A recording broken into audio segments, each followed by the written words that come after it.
What's up everyone, welcome to Stockton. It's a pleasure to meet all of you. On this channel, we talk about stocks before they start blowing up, say goodbye to chasing stocks at all-time highs, and say hello to making some money.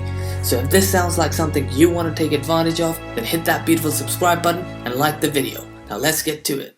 Before we get into the video, I have to say that I'm not a financial advisor. Anything I say is just my opinion and is for entertainment purposes only. Having said that, if I'm talking about a company, I'll let you know whether I'm personally going to invest in it or not towards the end of the video.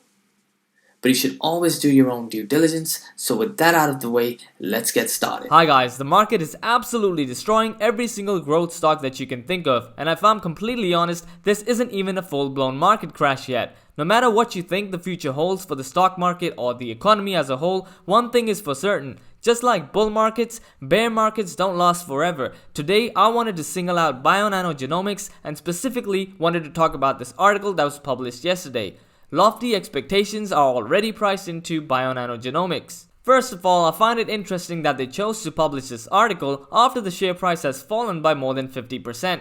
You have to wonder why they didn't publish this article when the share price was trading at around $15.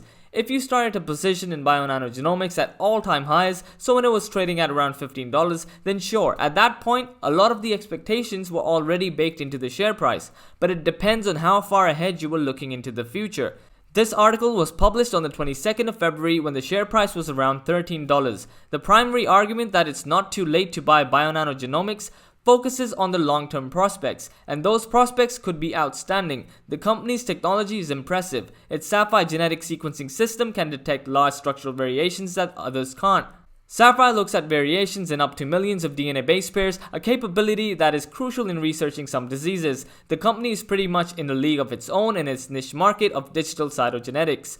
BNGO estimates that its market opportunity is between $2.6 billion and $3.8 billion annually. Let's assume that BNGO manages to attain the lower end of that range. The average price to sales ratio for the biotechnology industry is around 8. Based on that multiple, it's possible that BNGO could be worth more than $20 billion if it can capture a big chunk of its addressable market. Now that's a lot of room to run. Remember, they were saying this when the share price was around $13. Anyways, here's the bottom line. If I bought BNGO shares at all-time highs, then right now I'd look to double down and buy more shares in batches so that I can improve my average price and break even or even make a profit when the market stabilizes. Personally, I bought BNGO shares when I first talked about this company on this channel at around 70 cents. I sold off half my shares when the share price hit $5 or $6, and I've kept the second half and I plan to keep it for the next 5 years at least.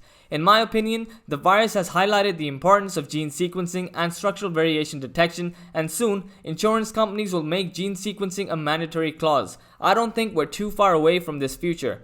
It's hard to buy when the market is down. Just don't look at your portfolio. I know it's easier said than done, and it's not easy, but only invest what you're willing to lose. Good luck to us all, have an awesome day, and I'll see you in the next one.